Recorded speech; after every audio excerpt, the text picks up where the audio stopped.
All right, we're going to call the meeting of the Tiverton Town Council of Tuesday, October 12th to order. Oh my God, I can't. If we could. I pledge allegiance to the flag of the United States of America and to the republic which stands one nation under God, indivisible, with liberty and justice for all.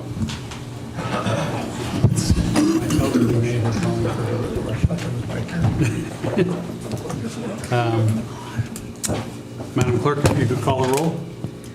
Councilor Perry? Present. Councilor Cook? Here. Councilor Janick? Present. Councilor Edwards? Present. Councilor Burk? Present. Councilor Vieira? Here. Councilor deMedeiros is absent. Okay, we have a quorum. Moving to the consent agenda, does anyone have any items that they would like to remove? Let me read through them first. A, approval of town council minutes, September 27th, 2021, regular session. Councilors Cook and Perry absent, so they abstain. September 27th, 2021, executive session. Councilors Cook and Perry absent, abstain. B, acknowledge receipt of minutes from boards, commissions, committees. 1, Historic Preservation Advisory Board, 1 set of minutes. C, acknowledge receipt of reports. Number 1, Town Administrator, Departments, Monthly Reports, September 2021.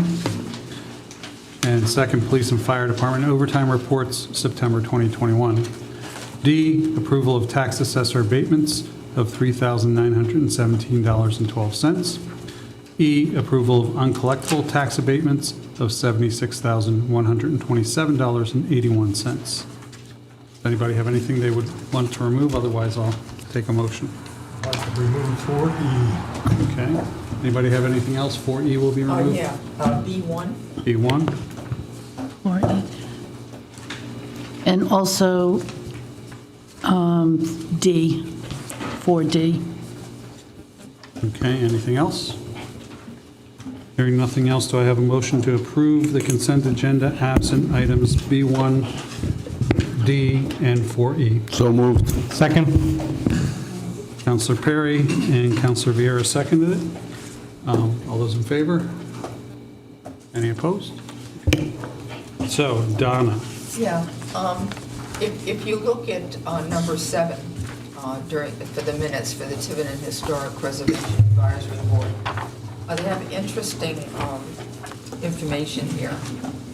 It says, we address the potential name for the planned Fish and Sousa Road development. It would be controversial to call it Tiverton Heights as proposed by the developer. Historically, that is the name of the area on Highland Road as shown on the old maps. Pecasset Heights is a more historically correct and appropriate name.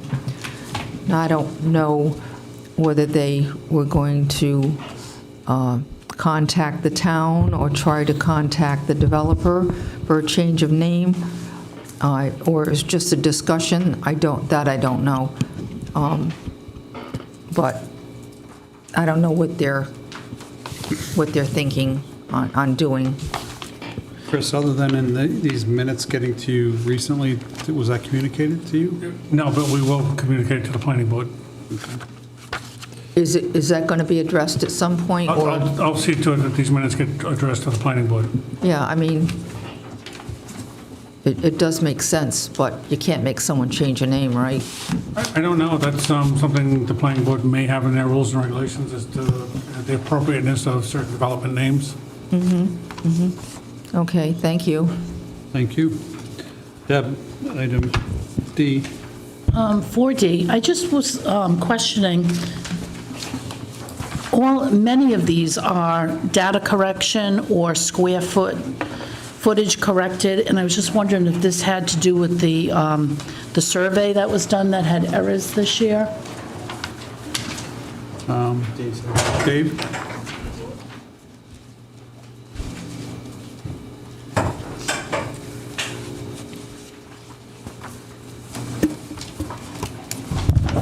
Good evening. Not necessarily.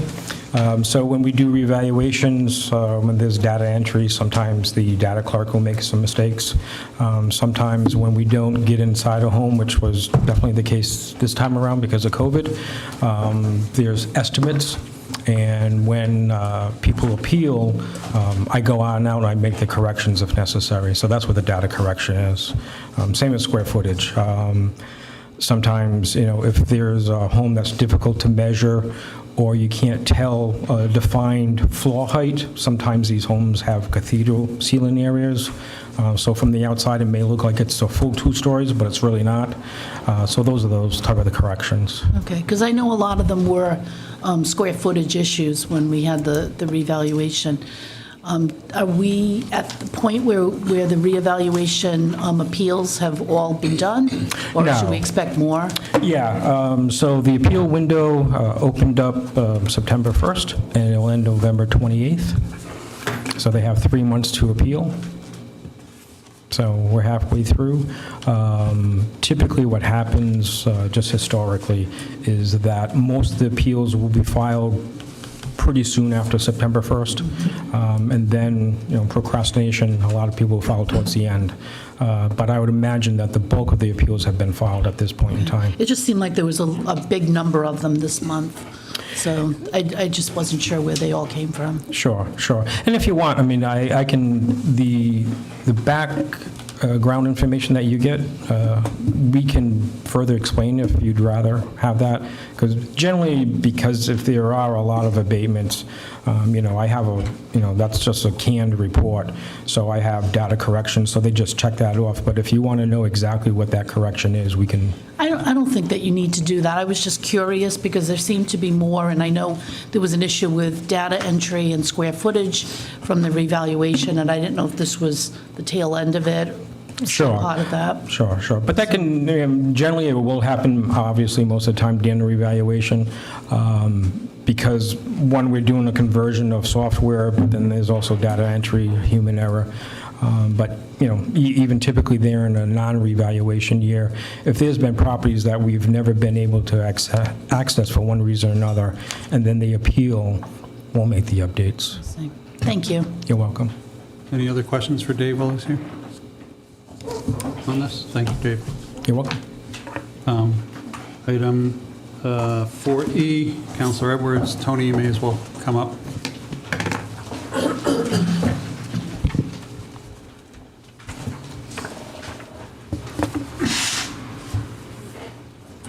Tony, you can. Hi, good evening. What's it?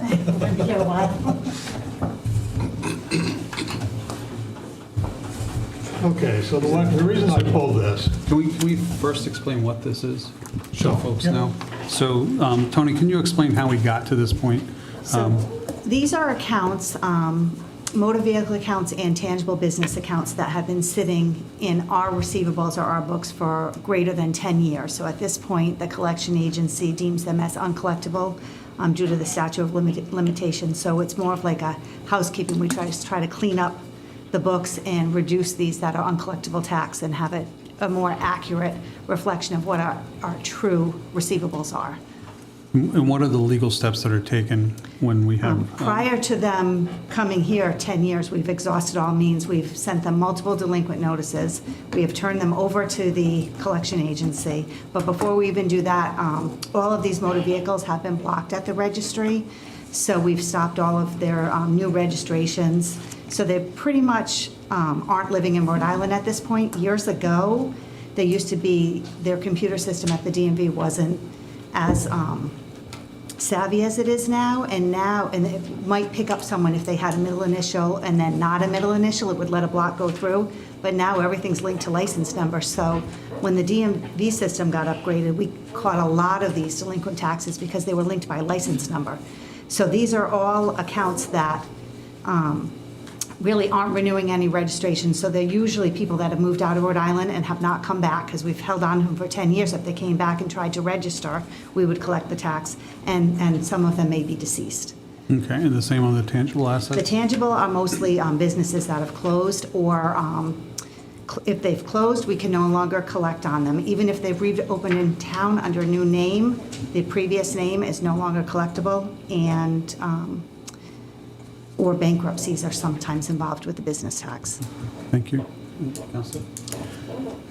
Okay, so then this extensive list is 10 years or more old. Yes. They're straight from the file of 2008 and 2009. I export the file, I comb through it. For anyone that's still in town, I try to see if I can find them somewhere else. And then this is the weeded out list. So then I get a bit of heartburn when I look at something like brand new construction. Has been forgiven $16,000. And you would have thought the people that we hire to chase these people would have had some interest in a number like that. Well, the problem is if the business closes, and even if it reopens under another name, we can no longer collect the tax under that name. Grandview, if my memory is correct, went bankrupt many years ago. This is quite a scam. Okay, then my other question is, right, after 4 years on budget and 1 year here, this is the first time I've ever seen a document like this. I have gone in front of the council, so probably maybe 2018, I would have presented the 2007 year, and then what happened is when the DMV upgraded and I started to see a lot of old tax come through, because I reran the whole file to the DMV and we were collecting on a lot, I sat on some of the old ones because I was collecting on them, and then now I'm approaching, this is the 2008 and 2009 receivable years. And it's always called uncollectibles or uncollectible taxes. I It's a believe. 10-year uncollectible. It's a 10-year uncollectible. So it's not an uncollectible that's within that 10-year period. Okay. Well, the reason I ask that is I went clerk base, searched for uncollectibles, and I got one hit, a workshop in 2012. A workshop? Yeah. I'm not familiar with what exactly The that word is. uncollectible. And Yeah. They mentioned briefly, in like a one-sentence blurb in the minutes, uncollectibles during a workshop. Oh, I have a file in my office that, because I always reference it for what I've presented, so I can go back and tell you the No, years that I we've just- actually, I don't know if it was exactly called this, or I usually say, yeah, because they're beyond the statute of limitations, I'm not quite sure what they would have been labeled under, but I have been here before. And it may be the search function within clerk base as well. It may be the search function in clerk base, if that's what you're using to determine it. Well, yeah, I use uncollectibles. Right, so, Uncollectible tax, delinquent tax. It could be tax abatement, it could be a number of different ways it was, Okay. So something like this has been prepared in the past. Oh, yes, and I'll be now coming forward every year with, next year I'll come forward with, once the new tax roll comes out, I'll probably come forward with 2009, 2010, just to kind of catch up, and then I'll do 1 year at a time. Well, then that brings up the big question. This year in the budget process, we allocated about $75,000 for tax abatements. Does this count against that? Well, this is prior year receivables. so these are 10 years old. So we're not- So if she collected 98% of the taxes for last year, in 2031, 10 years from now, she was going to abate that. She already had collected 98% of her taxes. This would be a minute piece of the remaining 2%, because there was probably another 1.5% that may have been collected. So these amounts go back to 10 years ago of what would have been in the 11th year as what was forecasted budgeting-wise. So the other thing that we don't budget for that we see that comes through is the prior year pieces as revenue. Actually, we do see that. We do forecast some of that in our budget. We're very conservative about it because we never know from year to year. But we do a very good job of collecting, what her office is phenomenal at. And we do pick up a very significant portion of prior years every year. And then after 10 years, you wind up with something like this. So you would see something like this every year. It's just that, like she said, when the state changed its formulary over on how they do this, their accounting system for it, it has made her job a lot easier to collect some of it and recognize it and bring it into the coffers. But these other ones, we're just never going to get. So this is really just bookkeeping. It Absolutely. doesn't count against this year. No.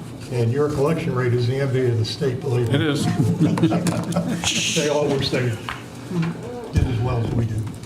So if I can just say, I do remember getting this with the Budget Committee.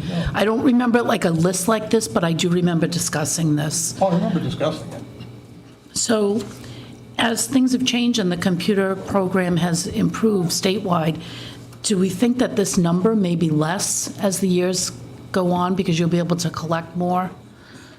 I think, I'm not sure, because like I said, this is 2 years, and in the past I presented, it's probably usually more like in the $50,000 level, but collections have been really good overall, so I would think that, if you have a year that you're collecting 98, 97 and 98%, obviously, those are all collected, so there'll be less within the 10-year mark, that we should be seeing less.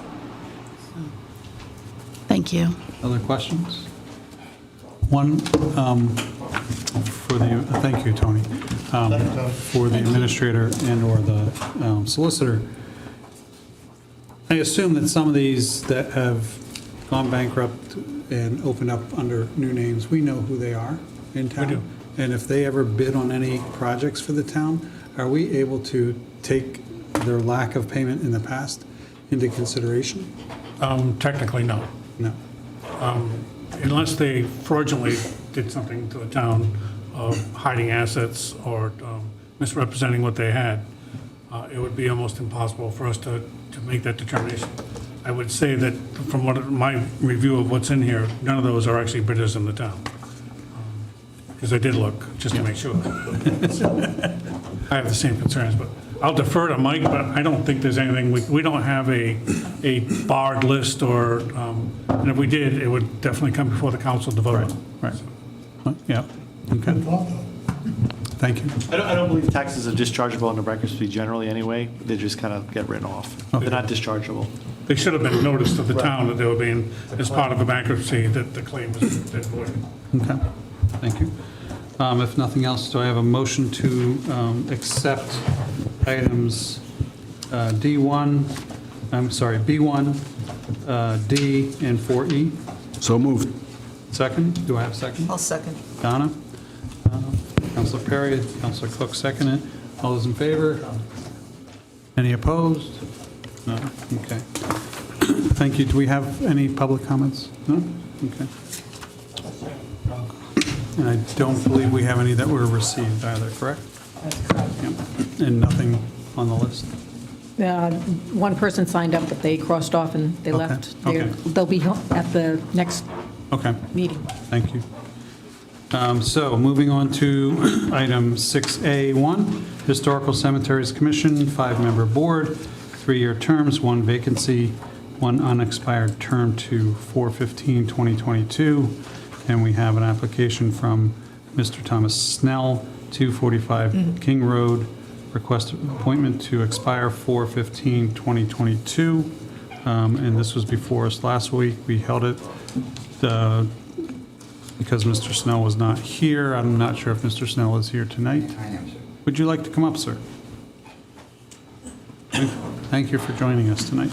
And I also want to note, before we have any questions, that we did get a letter on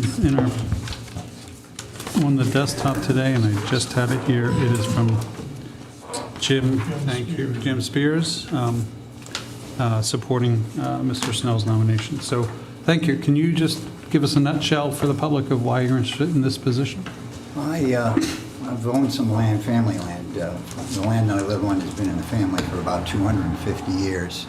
I've owned it for the last 21. My wife and I built a house there, tore down the other house because it was unsalvageable in 2018. And I've always been interested in genealogy and 300 years of family history in Newport and then Tiverton, going back to the Picasset Purchase. And the cemeteries, I'm related to half of them that are in the cemetery. So it just goes with the, and I think, and it wouldn't matter if it was family members or not. I've always been interested wherever I go in the cemeteries. They are people who came before us. They made us who we are.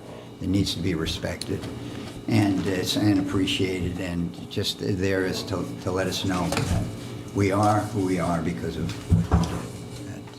Thank you. Does anyone have any questions of Mr. Snell? No? I don't know if anyone's walked through some of these historical cemeteries, but it is interesting. I thought the funniest one was from a woman, childbirth or something like that. They put the strangest things on these cemetery head things. It was, she named the 8th child Enough. And I couldn't stop laughing. Enough, but they used to use the F at the end, not the PH. That was pretty funny. The kid's name was Enough. And Little Compton, ma'am, you know the Little Compton and the Commons, the Yep. cemeteries there. If you go there, you'll see one of them, and one of them I think is the funniest one. That is, it says, and I forget her last name, Mary Grinnell, who should have been the wife of. It's unbelievable. Should have, could have, would have. And so just, can you imagine holding on to that because of course you got an old lady. Still debatable to this day. It's pretty funny. So we can all think of what epitaphs we want on our grave markers. Any other questions? No, I just wanted to make a comment. I see that your son just submitted his Eagle project. Yes, he did. Congratulations. Yeah. So did he do anything historical as part of? Actually, what he did was, we were still in Providence, the Northern Burial Ground in Providence, which is also, he did the area where they had marble, they built a stairway of marble that was left over from the State House. And that had never been redone, so we did a gardening project, reconstruction of some stuff. We did that. That was, I think it was last April. That, Very nice. Troop 28 out of Providence, whom he's still a part of, and he's in the process of finishing up now. And he's a senior at Tiverton High. Very nice. That's That's great. great. One of the things that and I get a kick out of it, is the way things are. I was here at the planning meeting, last planning meeting, and the people that built Bourne Mill and made it into the apartments, we had to, I own the land, but because I wasn't living there, they wouldn't let them register when we had decided to sell that and start building. So what we had to do to get them in for freshman year of high school was we had to get into Tiverton. So we went into the Bourne Mill, and I told those guys from planning, I went and met them out in the. It did a phenomenal job. The old wood floors, the old markings, and the walls and the beams. It's just like you had that. It was just phenomenal. But in that process, before that, my wife was trying to get him in, and she says to somebody in tax or something, says, "Well, my husband's family have been paying taxes for over 250 years. Does that count for anything?" No. And I think it was a fourth cousin of mine. Sorry about that. You know what? It is what it is. Thank you. Thank you. Anything else? So I would like to thank you on behalf of the council for stepping up and volunteering with the town. Volunteers make us move, keep us going. So it's really important. So thank you for that. And do I have a motion? I'll make a motion. Motion to approve? He was, well, this was before us last time. It was. He wasn't here, but this was before us, so we still have to waive? Okay, so Donna, can I have a What do we first have to do, motion to waive the waive our policy? policy? I make a motion that we may waive the policy to wait to appoint Thomas Snell and appoint him tonight. I think I need two different motions. Do it together? Good. Thank you. And I have a second, Councilor Edwards. Any further discussion? Those in favor? Unanimous? Thank you. Thank you. Thank you so much. Okay, moving on to Rick, if you want to join us.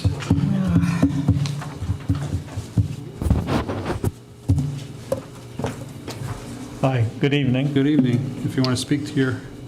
Yes, DPW does request permission to advertise for bids for the land clearing and grubbing for the proposed recycle center and road. And if there's any questions, happy to answer them. You have the information before you. Anybody have any questions for Director Rogers? No, I don't. So just to give you a little bit of background, we did go out and Rick did some work trying to find some vendors to do this. The prices came in far greater than what we could do to waive any kind of contractual bid requirements. We're talking somewhere around the $40,000-$45,000 area, and it does require a bid by law. So we don't have a funding source for it yet. Hopefully in the next couple of weeks, as the bids come in, that we can get a funding source either through whatever process we use of some of these monies that have become available. But it is a high priority to get the recycling center going as quickly as possible. So just going out to bid now would be beneficial to at least have the bids in hand when it's time to award the bid. And the bid says pending funding. It does, Yeah. but they also have to be complied to whatever the bid requirements are. So. Right. And I would clarify, if I may, Mike, is that the town council did approve advertising for the recycle center, but that is the plan and specs that PAR Corporation is doing now. Right. And this is the clearing work. And now I know, Chris told me today what grubbing is. Big grubs. Big grubs. Anybody? I'll make a motion to give DPW permission to advertise for bids for land clearing and grubbing for the proposed recycle center on End Road. I'll second that. Have a motion and a second. Any further discussion? Seeing none, all those in favor? Unanimous? Thank you all. Thank you. Thank you. That's to take the And big... you don't have anything else tonight, grubs right, out, Rick? Right, Rick? The bugs and stuff. Okay, so feel free to stay or feel free to get home earlier today. Cutting the trees and taking the stumps out. Chief, Chief, come on up. Moving on to item 7B, Councilor Cook, general discussion regarding recruitment, hiring, and retention of firefighters, EMTs. Councilor Cook? Yes, thank you, Mike. After reading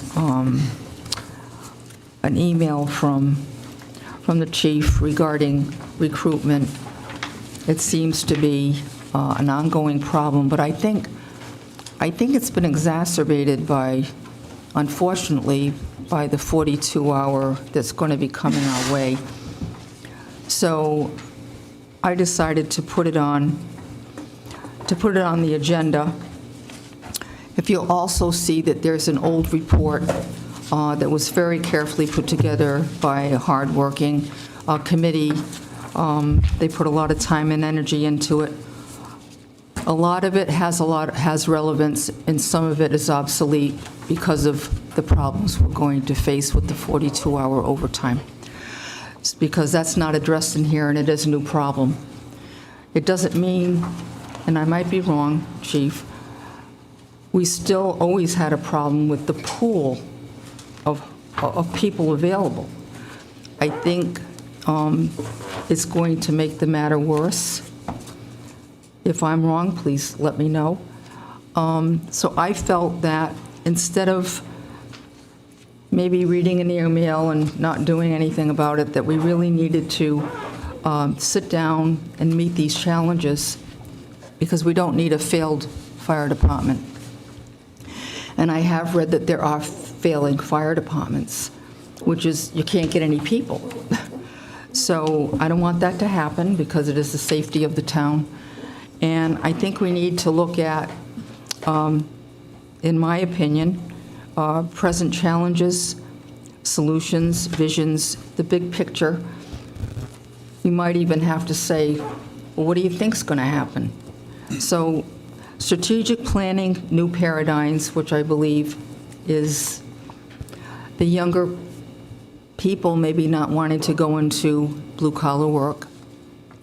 Not sure what the problem is, but I was also looking into a collaboration with actually the high school.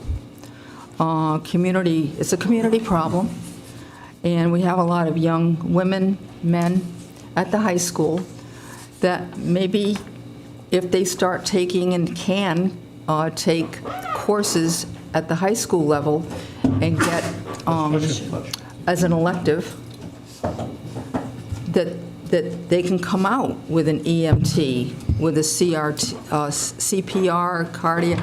I don't see a problem with this. Maybe there is, I don't know.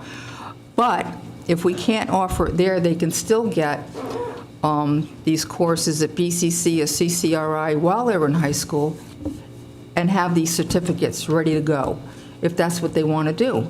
And you'll have people, young people, that are ready to take an exam. I'm sorry, I don't know what's one before the other. If you take the exam first, or you have to do the EMT, or do you take the... I'm a little confused on that. Bear with me. The firefighters exam is what you're talking about? Yeah, do you take that first and then the EMT, or do you take the EMT? They're completely separate. You You don't need to take the EMT to take, you don't need to be an EMT to take the firefighter's written exam. If you want to get involved in the fire service these days, having your EMT, in Rhode Island, I'll speak for Rhode Island, having your EMT cardiac or paramedic is, if you have one of those two, your ticket is basically, you just pick where you want to go. For the most part, obviously, you still have to go through the process and everything, but there's such, right now, a shortage of EMTs, and most, if not all, fire departments in Rhode Island, you have to be an EMT to Right. to get on and stay on the department. So Yeah.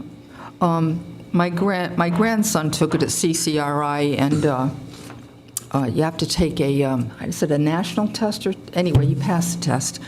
But it was just for an interest, and maybe he'll go that way, I don't know. But I was just hoping that we could actually maybe offer that type of the fire academy testing or whatever, that they could take it even in high school. So, Bruce, could you kind of outline where you've been dealing with the high school of late on Sure. trying to put together programs? yeah. So as far as, just one second, let me just address that. Yeah, sorry. So that's okay.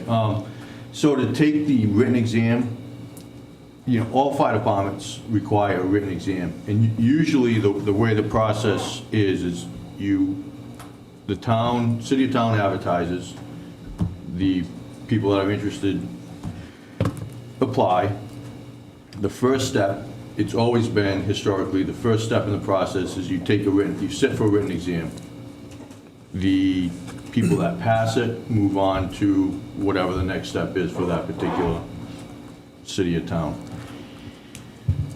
Each city and town would give their own, they either have their own written exam if they have like a HR department or something like that, or we have in the past here in Tiverton hired a third party and gotten the written exam from them, which it's okay, it just takes a lot. It takes longer because we have to order the exam. First, we have to know how many exams to order, and that goes obviously by how many people apply.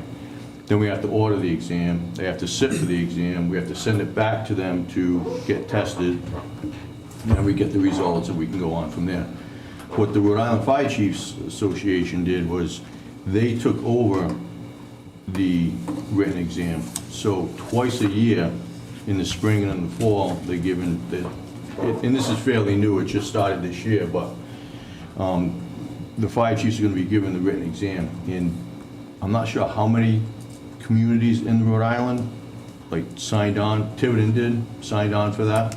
So twice a year, anybody that wants to be in the fire service can take that written exam. And I believe it's good for a year. It might be 2 years, I'm not sure, to be honest with you. But if they pass, their passing grade is good for 2 years, a year or two, again, I'm not sure. The fire chiefs also has done that with the PPA, the physical agility test. And it just takes the liability and the burden off the cities and towns to do it, so it's certainly a good thing.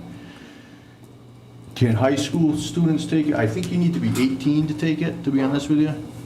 Certainly there's high school students that are 18, but I believe you have to be 18. Do they have to be 18? Is there a reason for that? I mean, if it's good for a year or 2 years, why can't they take it in high school? Does it matter? Well, the test we use, you have to, right now, you think it's a minimum. I believe that's the minimum Right, age so to that's take it. a standard that they set. Right. Right. Well, So, not to forget about what the administrator wanted me to talk about quick. So the high school, a couple years ago when I was acting chief, I talked to the high school about, I think exactly what you're talking about. If somebody's interested in going into the fire service, if they could start taking classes in high school to start working towards their fire degree at BCC in particular is the one, the college that I talked to. I have not talked to CCRI yet, but. And then it kind of got put on the back burner. I have recently, a couple weeks ago, talked to Chief Rabad from BCC. He's the one that, he's the lead instructor over there. He's in charge of the fire science program. And couple weeks ago, I talked to, or last week, beginning of last week, I think I talked to the high school.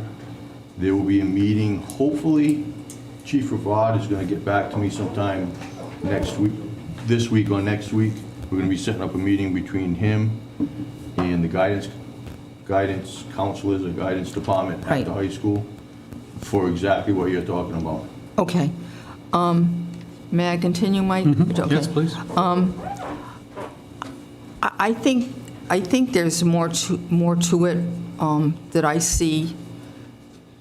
I just see more of a problem, a big picture, and I think we actually need a workshop. We need an action plan, and we need to look to the future. We don't know where this is going. What I don't want to have happen is what you just said happen, which happens all the time. You talk about it, nothing happens, and all of a sudden, you're in a crisis situation. We don't need that. Nobody needs that. So I think it's a whole lot better to have A, B, and C plan ready to go, or be able to talk to people so that we have maybe quite a few communities involved. So if you don't mind,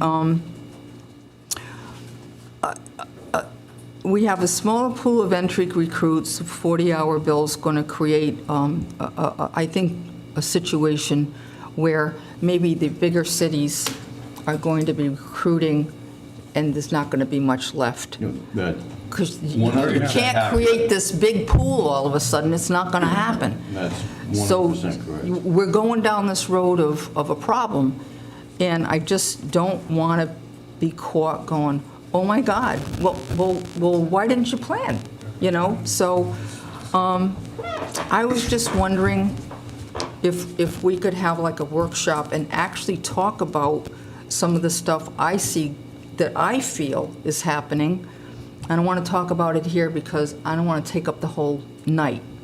But it will. would anyone be opposed to a workshop at all, a workshop and an action plan, and actually meeting with other chiefs and other things and seeing where this is going? I have my feelings about what's happening, but I really don't want to discuss it and keep everyone at a meeting for hours.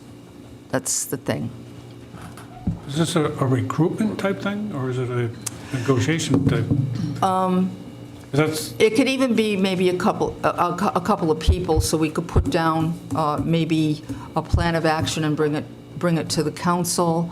But whatever the chief wants, whatever you feel is right, I don't know. You just can't keep leaving this happen. So, go ahead, Chief. So, you said, you know, you don't want to see us not planning. That's certainly not the case. So we last year, we made a list of candidates. We went through the whole process last year. We hired, I believe, 2 off that list. And then when we've had recently 2, towards the end of August, 2 members leave for other departments. When I found out that was happening, we went to me and a couple of the captains went to the list that we have. The list was 6 or 7, you know, on the list. 1 got back to us that was still on that list, only one got back to us that's interested. Right. And he doesn't have all the qualifications. Right. So, you know, it's not like, No, it's, oh, we need the, it's not your fault. We keep doing the same thing over and over again, expecting a different result. That's how I feel. And the result isn't good. It's not your fault. We just keep, if we work harder at the same thing, we'll have a different result. No, you're not going to have a different result because you work in the same type of frame that isn't working. So I'm thinking we need a different paradigm. So Donna, We- I'm sorry, yeah. go ahead. We at least need to look at other things. I'm not saying you can do anything because you'd have to get changes and people would have to agree to it. But if you don't start looking at something different, I don't see. Once again, it's not your fault. It's not anybody's fault. The fault is we keep working with the We don't pay same enough. plan. So Donna, what if we created a subcommittee with you and maybe 1, 2 other council members and, you know, the chief and whomever, the administrator, to look at the issues you raised, which are extremely important issues, and maybe take a look at this report that was put out several years ago and see what's pertinent. I'm not suggesting we need to do a whole nother report, but, you know, maybe update. And then at that point, that subcommittee can come back and look at whether or not there are recommendations and/or the need for a fuller workshop. Does that make sense? I'm open to anything, Mike. Like I said, I mean, we have a report here, and the same thing's happening. so I did go through that report. We are doing some things in that report. Some of the suggestions we are certainly doing, we're currently doing. I will tell you that the problem with getting people that are interested in this profession is not a Tiverton. As a whole, it's not a Tiverton thing. There's certainly things that Tiverton could do, which I'm sure we'll bring up in the subcommittee, to make it more attractive and possibly get a larger pool of applicants. But this is not just a Tiverton thing. I've talked to chiefs all over the state. I mean, when I was applying here, you know, I was going up against 120, 130, 40, 50 applicants just for the 1 or 2 jobs here in town. I'm sure Councilor Perry remembers that. I mean, you go up to, back then, if Providence or Cranston or Warwick, the bigger cities, when they advertise for jobs, you go up against 2,000 people, easy. Now Cranston, from what I understand, they're going to be putting on another academy, hiring big numbers. Warwick's going to be hiring big numbers. Providence is putting on 2 academies, 50 apiece, so they're going to be hiring 100. And there's plenty more. I think East Providence is going to put on another. 24. Yeah. So. 24 people. So it's, in their numbers of applicants are down significantly. Cranston just extended, I believe, twice their application period because they weren't getting, you know, they only had 20, 30, 40, whatever it was, I'm not sure the exact numbers, but applicants. It's not just a Tiverton thing. It's more of a retainment, it's I more of a didn't retainment, not a mean for it to recruitment. be a Tiverton thing. I see a big picture problem. So we need to talk about Sure. that. I hate to say it, it's not, you know, it's not just the fire service. Chief Jones is going through the same thing. McDonald's is doing, you know, it's just, it's everywhere. Well, yeah, our DPW, the same thing. And first responders, it's just tough right now. You know, with the pandemic, nobody wants to work. Even and lifeguards. We couldn't even get lifeguards. We can't get lifeguards. We can't get Yeah. people to cook in restaurants. Maybe we should combine them. Paramedic, firefighter. Maybe you can, maybe you could cook Lifeguard. as you, yeah. pick and choose. So, You go But- and I think- tomorrow, you go to the fire station. I think that, We're a little far. and the CARES giving out money, so I know that a lot of the bigger departments are going to use that to kind of beef up their police and fire. So we're always competing against those bigger cities and towns. Yeah, and you gotta realize too, a lot of it has to do with the money. A lot of guys go It's to big retainment. departments because of the money. There was one thing in this report, though, it did talk about the fire engine with the ladder, and that was something, equipment and technology. Check that off. So we could check that off, right? Thank you very I was much. happy to see that. And defibrillators. So if we can put on our next agenda, a discussion and vote on a subcommittee related to addressing the challenges for the fire department in terms of recruitment, retention, and ongoing support. Does that sound good, Donna? What was that? I'm sorry. Now I have to remember. You're interrupting me, I'm writing. What? No, I asked if that sounded good. Do we put it on, because we don't have it up for a vote tonight, so we can't take action tonight. Okay. So we'll put it on next agenda. Sure. For the next regular meeting, which is the 27th? 5th. To vote on a subcommittee of the council to address the issues that you've raised around recruitment, retention, long-term planning, that kind of stuff. Okay. Okay? It's too bad we don't have indentured servitude anymore. But we do, as taxpayers. I certainly look forward to that. I have some ideas for sure. Great. Bring them. I certainly will. I certainly will. All right, so, thank you, chief. Thank you. And I think we have nothing else for the chief tonight either, do we? So, thank you. I don't know why I have all this. Councilor Cook, consideration and general discussion that the general update on all pending litigation be listed under general business on agenda rather than instead of executive session. Councilor Cook? Yes. During our last executive session, even before I went in there, I just feel it's a report as far as a report, I think it's done quarterly, on where we are with some lawsuits.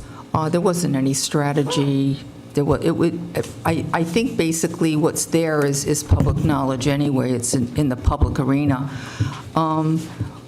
During my first term, we did have that report just read it out to the public. Nothing happened. There's no strategy talked about. It's just a report to the public so they know what's going on and where their money's going. Any strategy, of course, would, of course, be an executive session. But if it's just a report, I don't see why it can't be done in the general. Just, this is what we have, and don't really talk about anything, but it's just a report. I don't know how anybody feels about it, but. I'd like to hear the solicitor's perspective. I'm trying to remember the last report, but I think it was a couple weeks ago, a couple sessions ago. So it is generally a report. I'm not going to disagree with you on that. And the council, before they go into executive session, has the option to not go into executive session Right. if they so choose to not to vote. So it's not Right. automatic. They don't have to go into executive session. However, sometimes even just that report indicating that a case has been dormant, the plaintiff hasn't moved anything, we're just going to sit and wait to see what the plaintiff does. That's kind of a strategy, right? Just to say that the case has been sitting. But when someone sues the town, it's not the burden on us to move the case forward, it's the burden on the plaintiff to prove their case. So you remember on that report, there are a number of cases that predate me as a solicitor that have been sitting there for many, many years. And I would hate to think that if we do that in public, there could be a possibility that the plaintiff's attorney or the plaintiff himself say, oh, yeah, I forgot about that case. Let me start churning out, discovery or doing depositions or whatnot. Because generally, after 5 years, if a case is dormant, the defendant has a right to ask the court to dismiss the case for lack of activity. So a lot of these cases, we're just trying to run out the clock. But the decision, and there have been questions in executive session about a case value. What do you think? Now, there, of course, are a number of cases that are being handled by the trust through their own counsel, and I just get a report as to what's going on. But I think there's a reason why we have been very good about reporting cases out once they're settled or resolved or dismissed. So the public is getting that knowledge. But it's ultimately, my advice to the council would be to continue to do it in an executive session for the very reasons, because I think there are, as I just outlined, and sometimes we do get into specifics as to, what do I expect? If you recall, what do you think the person's going to do? But at the end of the day, it's the council's decision whether or not to go into executive session. If they feel, if they want to do it to make it public, they can certainly do so. That would not be my advice. I'm not aware of any other town that does it in that way. Because litigation is, again, just doing nothing sometimes is a strategy, right? Just sitting it out, so. But I appreciate that question. All right. Thank you. I don't know. Anything further? Thank you. Councilor Perry, request to change the location for trunk or treat event to Ranger School. Yes, Mr. President, thank you. Due to the unforeseen problems we had with the high school, they have the homecoming the same night, so they are putting a tent up in the parking lot to have a dance outside. So we had originally put in for all 3 schools in case we ran into a problem. So seeing how this problem did come up, I reached out to the Ranger School and the superintendent, and we'd like to change the location to Ranger School. The same date and times, everything will be the same, just the location was going to change. Questions before I? No, but didn't we already approve this for high school, middle school, and Ranger? Right, all 3. We'd already, Well, so I think it's okay. Okay, I was told to come before the council and request it, so. But yeah, I had put in for all 3, yes.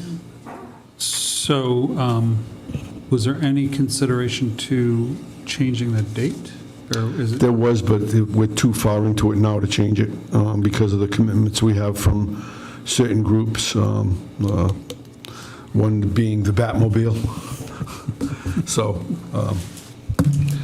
we tried up until last night trying to change the date, but it just won't work.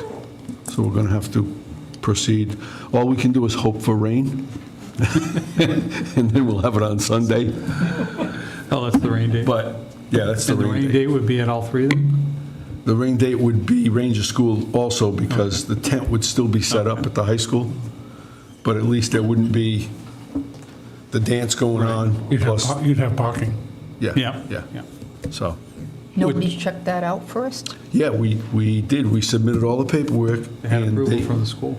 And then the high school principal said, oh my God, we had booked. Was it an oversight? There was an oversight on the Yeah, school. yep. So this- Was it, oh my The God school didn't moment? realize that, kind of. Yeah, well, see, Had the school They plan, have- they had planned to well, do they that have- dance outside? Well, they have a new use of facility form I'm that sorry, they I'm just. sorry. What was your question, Deb? Had they planned, I don't know if the schools planned to do that dance outside from the beginning. Outside? It's, yeah, They're putting up doing a the tent. homecoming Yeah. outside. Joe? Yeah, so, I lost my chain of thought. Interesting. Okay. But regardless of whether or not, while you're thinking, whether or not it's outside, there'd still be the issue of kids coming to park. Yeah, well, and they came out with a new use of facility form this year. You got to go online, you got to apply online. Evidently, I applied online back in June. Nobody knows where the application went. Till this day, they can't figure out where they're going, so they may have to go back to the old forms, but, so I ended up making copies, bringing it to the superintendent's office and saying, okay, this is what we want to do, okay. Well, I guess the high school principal didn't realize we had put in a request, they booked the event, they hired a company to put up the tent, and she called me very apologetic, saying that they couldn't change the event because the tent was already booked, and it's hard to get a tent. Sure. So I said, well, we'll just try to work around and do the best we can, so that's how this happened. My one concern is parking, Well- because we've gone from a fairly large area to a much more condensed area. We're figuring North Brayton Road will probably take a lot of vehicles on North Brayton Road, plus the parking lot at Ranger. The area we're using at Ranger for all the trunkers is around the back of the building. Okay, so all the parking spots in front that the school uses would be available for vehicles. We plan on handing out flyers, going around the neighborhood, handing out flyers to the neighbors to let them know that we're doing this, so at least they, got an idea that there's going to be a lot of traffic in that area that night. And, we're sorry for the inconvenience, but, I'll have police details there too to help. yeah. So, I talked to the police chief. Chief, I see you nodding your. Yeah, we've had our discussions, so we're trying to. You're hiding behind Bruce. Good evening. So I have spoken to the councilman, and I also spoke with the administrator and the Recreation Committee about the change. So the high school is the ideal spot, or that whole area with North Brayton, because our experience has been, when it's on Quintel, there's one way in, one way out. And then when we had it at the library, it's dark, again, one way in, one way out. So with this change, I don't see a problem with it. As the administrator said, we're definitely going to have police details there, but we're going to be able to have Tower Hill, North and South, Christopher as parking points. And to kind of echo what the councilman said, we'll go out there, and like you see in other communities, we're going to set up signs with event parking, let the community know, maybe even blast out a code red, just to kind of let that whole area know that there's going to be parking issues there. And we're going to hopefully put all the vehicles in a certain spot that it's not going to interfere with the homecoming dance. So we'll make it work. And trunk or treat is from when to when? What time? It's from, it starts around 5 o'clock till about 7:30, 8 o'clock we should be. And the dance is what? 7 o'clock, dance starts at 7. Okay, yeah, so not yeah. much overlap, Right. Especially with departures. We should be okay. It'll work. We're hoping. I know this was part of it. Do we feel a need to take a separate vote on just having it at Ranger? Are we comfortable with the fact that Ranger was inclusive?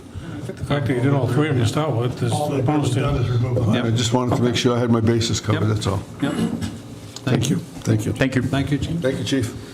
Council President deMedeiros requests approval for contractual changes for Town Administrator Christopher Cotta. This is 7E. So you have in front of you the proposed contractual changes and a summary of it on the cover sheet, as well as the fiscal impact statement. So, that has been advertised on our website since the beginning of the week. okay, so it's been advertised for the requisite amount of time.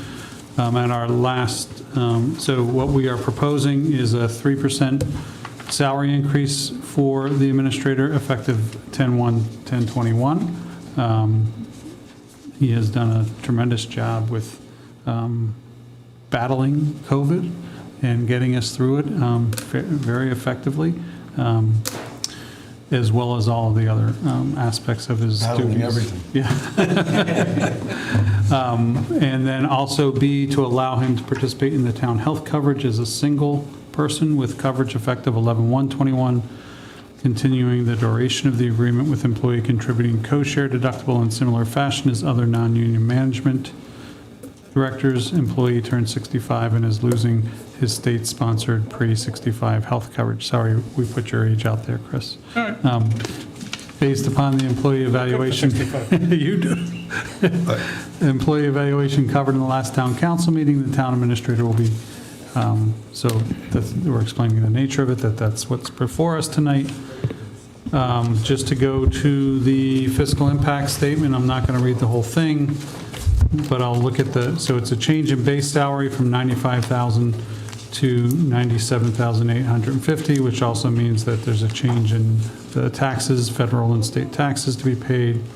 And retirement match goes up slightly by $171. So the change in base salary is a change of $2,850.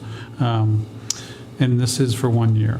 And then the health premiums, the health HRA is $1,500, the health premium is $61.33, the dental premium is $14, for a total contract impact moving from $109,291 to $120,178. So that's with all of the benefits wrapped into that. for a total change of an increase of $10,887 in cost. Important to note that all but about $3,000 of that is in health insurance, which he would be entitled to anyway. And we actually saved on health insurance over the past few years because he did not take, or at least the past year plus when you're interim, did not take anything. Any discussion? And you see the changes marked up in the contract as well. Can we discuss it? Donna? I wasn't here, but I did have a couple of questions. Would it be appropriate that any department head and there was no self-evaluation? We had, with the previous Jan, had asked him to do a self-evaluation. He declined, but the thing is that it's always nice to have a self-evaluation. 3%, I was just wondering with the 3%, is that just for this year, or is that the way it's going to be? It's 1 year. Huh? 1 year. Oh, okay, I was confused about that. 3% of the base stays at that base quote. Okay. So it's not 3% every year. I actually did take out that provision in the contract that was 2% per year, and I'm leaving it up to the council to decide. Should be blank. So We did leave it blank for the council to decide. If you look at, I'm not sure what page that's on, of the document.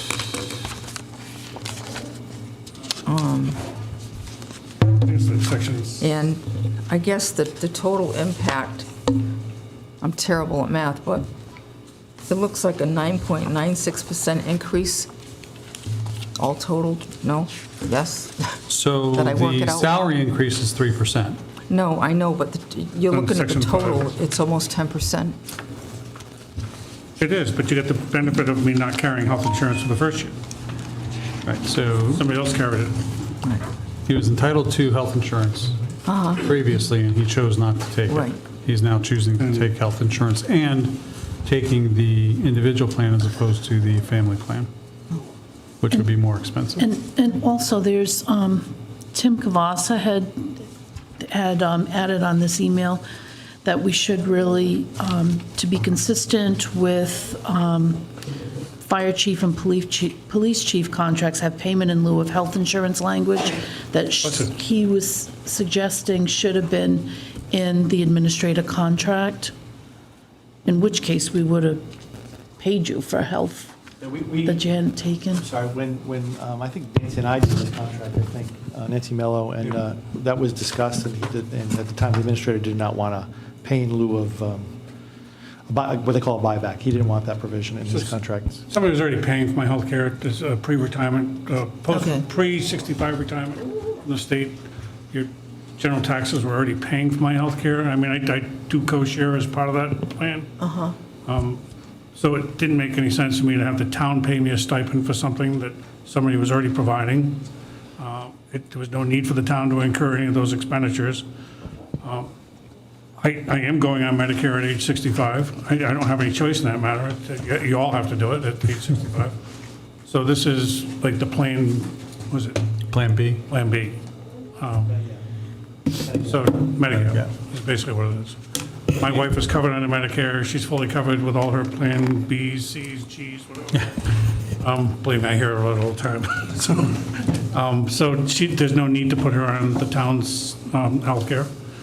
And I did talk to Tim about this. In the original contract, it did state that it would be until such time that there was a need when that would vanish from the state subsidy. So the town, while it is 10%, it could have been far less than 10% if I exercised some other options in the initial contract, which I opted not to do to preserve monies on behalf of the taxpayers of Tiverton.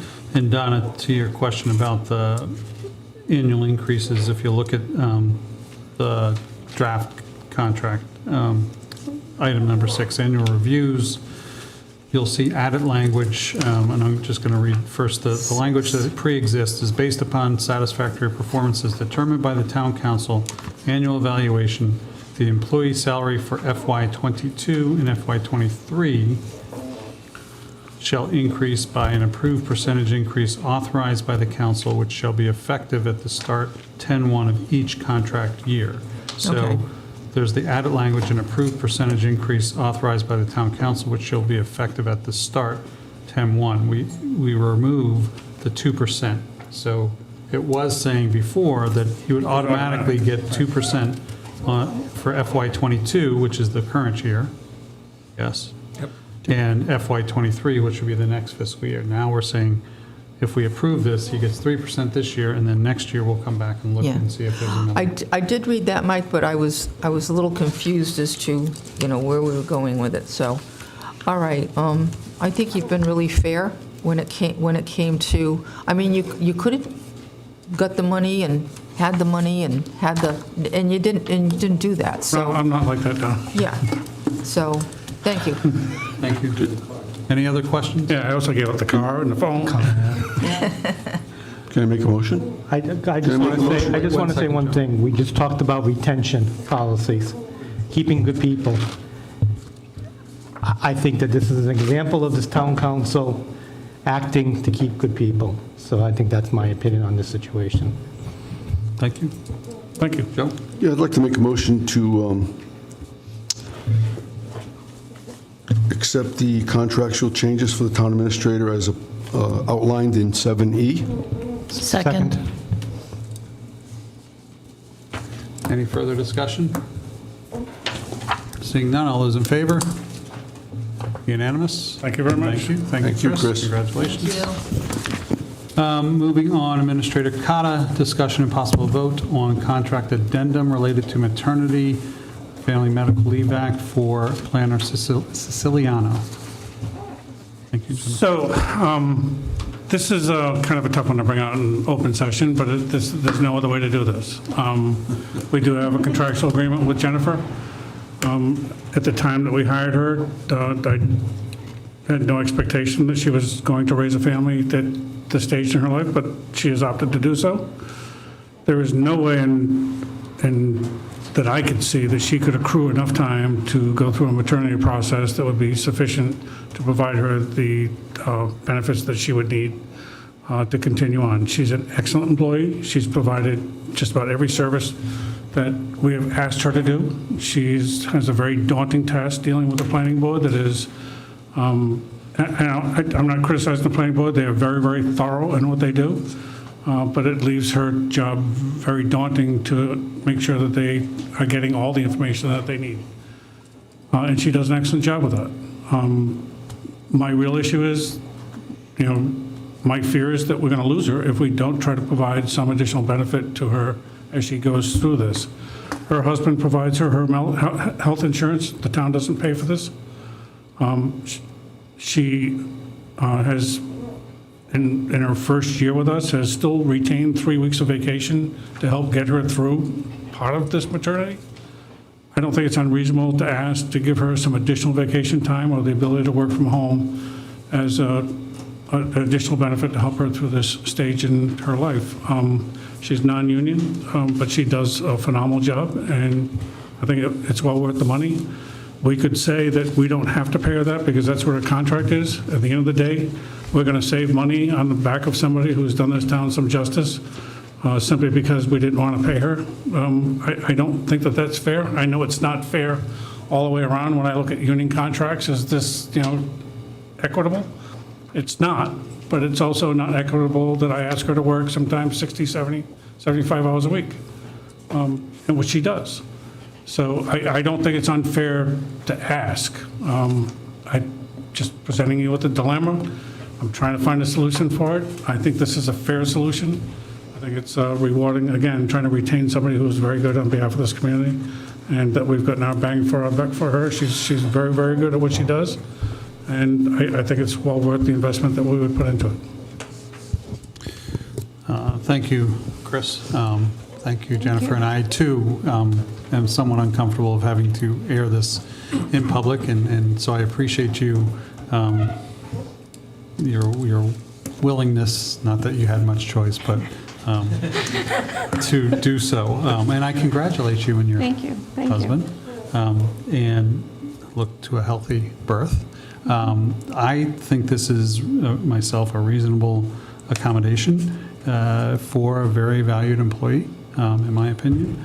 And I don't, so I'll just open it up to other members of the council if they have any questions or concerns. Bill, anything?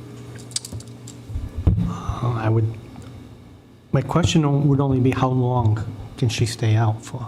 So, Under this. so under the Family Medical Leave Act, she's entitled to take at least a minimum of 12 weeks if between her and her doctor. That 12 weeks is not necessarily paid. The only thing she would be paid for is what she has in accrued vacation time, health, sick time, or personal time. So, a normal maternity that I've experienced in all my years with the Attorney General's office is about 6 weeks for somebody who's, a little bit younger in age, but, I also, there could be extenuating circumstances, whether it's a cesarean section or some other medical complication that her doctor will provide the amount of critical time that she will need to be out. I can't answer that, and I don't think even Jennifer can answer that at this stage, just to what she'll need. I'm just trying to give her something that would be able to be workable, at least for the first 6 to 8 weeks. Thank you. Okay, anything? No, I too was a little uncomfortable talking about this in this forum, but, we really don't have a choice. I see this as good for us, the town, good for Jennifer, and a fairly elegant solution. Do you have anything? I have to also say it's an uncomfortable bringing you up here, but congratulations. It's a wonderful thing. 6 to 8 weeks is very standard maternity leave for people, and it often takes longer than that to kind of wrap yourself around what's going on. So I think that in this environment and where we're really trying to preserve and retain our great employees, I think that Chris found a really good solution, a nice compromise that showing that we value you and we value what you have brought to our town, and we want to do some kind of a compromise to ensure that we can retain you and keep you healthy too and safe. Thank you. Donna, anything? Thank you, Jennifer, and I hope you have a healthy experience. I have to come from precedent setting, and other employees in town, do they get an extra 3 weeks because they only have 3 weeks and not 12 weeks of time stored to take time off for family leave? You cannot. Also, it's up to the person to take the family leave as far as pay, because you can't force someone to use vacation time or sick time. I mean, they can take it without any pay if they want, but how does that go? I'm sorry, Donna, they actually have to use their accrued time. If they're on family medical leave, they've got to use their vacation and sick before they get to actually the unpaid. So whatever time they get on the books, they've got to use, and then it becomes unpaid, so it's first. Okay, so she has to, any employee would have to use Any their, employee. let's say they had 6 weeks. Correct. They'd have to use They have to that. exhaust all vacation, they call it accrued time, so all vacation and all sick time.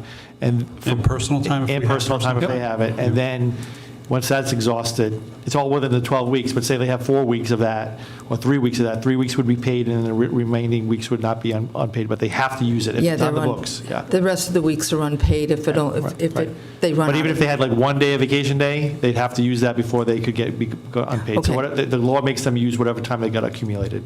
All right, thank you. So what do we do with the other employees if they don't have So- enough time? You're going to make up for that? So we don't have, there's a clear distinction here between a department head or a non-union manager and a unionized employee. Unionized employees work under collective bargaining agreements, and I can't modify those. I could put a ratification of a project in front of you. I don't think that would fly to deal with that. But we're talking about a non-union employee who has been stellar, who has been putting in between 65 and 75 hours a week, well above her 40 hours, that she's already accrued compensatory time, which we don't pay her for. So I don't have an issue with it. I don't think that we have any other managerial employees in her stature that would be eligible for this type of benefit. And as I noted in my proposal, that this would be a one-time benefit. This is not an accrual that carries from year to year. I just think it's precedent setting for contracts. I think it's a problem. I would say that if her time runs out and she would like to work from home, I don't have a problem with that. But other than that, I can't go with it. Joe, anything? Well, I'd just like to say congratulations, and I don't see a problem with this. I think it's fair, and I'd be willing to make a motion to accept this. So take that motion. Do I have a second? Second. I want to turn to Jennifer, and you can just sit there quiet, or you can say something if you would like to. Oh, I am a little uncomfortable. Okay, that's fine, that's fine. I just wanted to give you the chance. Any further discussion? All those in favor? All those opposed? Councilor Cook opposed, all others in favor? Thank you. Good luck. Good luck. Congratulations. Good luck. A New Year's baby, Jennifer? Now you, January 28th. now you get to see what it's like. And again, congratulations. I always do this. I move my agenda. Can we tell them not to make it a habit, though? You can't say that. Okay, so moving on to announcements, comments, discussions. Item A is Council President DeMedeiros rescheduling the meeting to possibly October 18th, 2021 regarding allocation of casino gaming revenue per Tiverton Code of Ordinances, Section 2-107. We had this meeting scheduled for earlier in September, and there was a scheduling error that kept us from holding it that night. And then the last time Council President DeMedeiros was sick and unable to attend, and it's an important one for all of us to try to be there for. So unless I hear any major concerns, we are scheduling this for next Monday, October 18th at 7 p.m. here in the council chambers. Any major concerns? We've absolutely got to do it. Yes. All right, so we'll post that. Thank you. And then Administrator Cotta, update on American Recovery Act funds / extension. So in my last verbal update to you, we had a requirement that we had to put a plan together by the end of October. The federal government has now, in their infinite wisdom, decided February would be a more appropriate date because the guidance still has not fully come out, which I understand what they're trying to go through, but it would be very daunting for any community to put together a full plan by the end of this month. I will say that, by the time we get done with the end of this month, we should be looking at forecasting of having some sort of public announcement, maybe a public survey of the general requirements that are out there to try to get some feedback from the community so that we can put a full-fledged plan together by February. But that I'll get something in the works for you fairly quick. But I wanted you all to be aware that date had been alleviated. And it was a great sigh of relief across the entire state. So Sure, probably the country. Any questions? Okay. Any other announcements that, no? All right, so I will entertain some motions to go into closed executive session, and I have to take these separately? You can do both. Do them both, okay. Just reference them both. So item A, Gary Plunkett, Open Space Commission, to come before us regarding RIGL 4246-5A5 regarding protection of property for public benefit. Then item B, Solicitor Marcello under RIGL 4246-5A2 regarding letter received for potential Janssen settlement. And if I can just note, that's the opioid settlement that the state is involved in and others. So moved. Excuse me, just 1 second. We're going to invite Mr. Plunkett into the executive. We're going to invite Mr. Plunkett into the executive session, yes. So I have that as a motion from Yes. Councilor Perry. Second. Yes. I have a second from Councilor Vieira. Yes. Councilor Perry, yes? No. No? Yes. Yes? Yes. Counselor Edwards, let me say your name. Counselor Vieira? Yes. Yes. Counselor Burke, yes. So we are going to take